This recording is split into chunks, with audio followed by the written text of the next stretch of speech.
écoute, j'ai un truc à te raconter. Début de semaine, on a été convoqué au tribunal pour la délégation volontaire d'autorité parentale. Et ce qui devait être une première audience a finalement été une audience en recevabilité.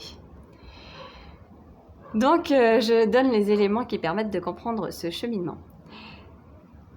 Depuis environ un an, au moment de cette audience, on a des échanges avec notre administration service adoption de Bretagne, qui il y a quelques semaines nous a retiré notre agrément, sur notre lieu de résidence.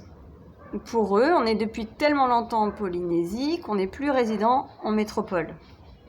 On a plusieurs écrits où on justifie que notre résidence est toujours en métropole, mais ils continuent de nous dire, d'ailleurs ça fait partie des motifs de retrait de notre agrément. À chaque fois on nous demande une adresse postale, mais on n'en a pas d'adresse postale. Ici on est soit hébergé chez des proches, soit on garde des maisons. Donc on n'a pas d'adresse postale ici. On a toujours notre adresse postale en métropole, où on a notre maison. Ici, on attend patiemment de rencontrer cette merveilleuse ou ces merveilleuses familles qui feront de nous des parents.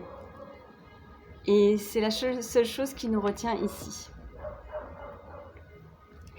Enfin, en tout cas, ces échanges avec l'administration nous donnent des arguments pour la justice de papeité.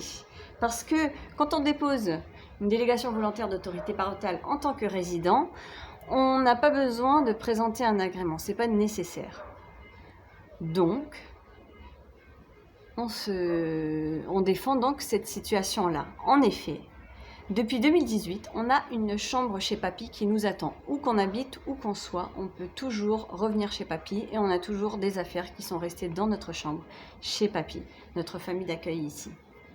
Par ailleurs, en 2018, en 2019 et en 2020, donc 3 années consécutives, on a passé notre temps majoritairement en Polynésie.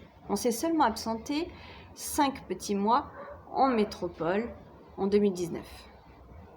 Donc au jour de l'audience, on a plus d'un an sans discontinuer de présence au Fénois. On est arrivé en octobre 2019 et on est à la mi-décembre 2020. Et pourtant, le tribunal aux affaires familiales de Papeete rend un verdict d'irrecevabilité.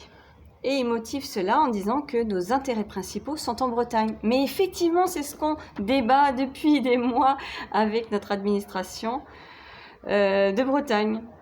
Donc, on a du mal à comprendre comment administration et justice peuvent se contredire autant. Il y en a un qui nous dit « bah non, vous n'êtes plus résident en métropole parce que vous êtes depuis trop longtemps en Polynésie » et l'autre qui nous dit « bah non, vous n'êtes pas résident en Polynésie même si vous y êtes depuis longtemps parce que vous n'avez pas vos intérêts principaux ici ». Et pour nous, il n'y a rien à comprendre. Rien à comprendre à part le fait que, dans tout cela, est-ce que l'intérêt supérieur de l'enfant est pris en compte ? Avec les travailleurs sociaux qu'on rencontre, on se pose cette question. Parce que pendant ce temps-là, les bébés restent placés. Alors qu'est-ce qu'on peut faire ? Nous, on est bien mal pris avec ça. Ça m'a fait super plaisir de te parler. Merci et à bientôt.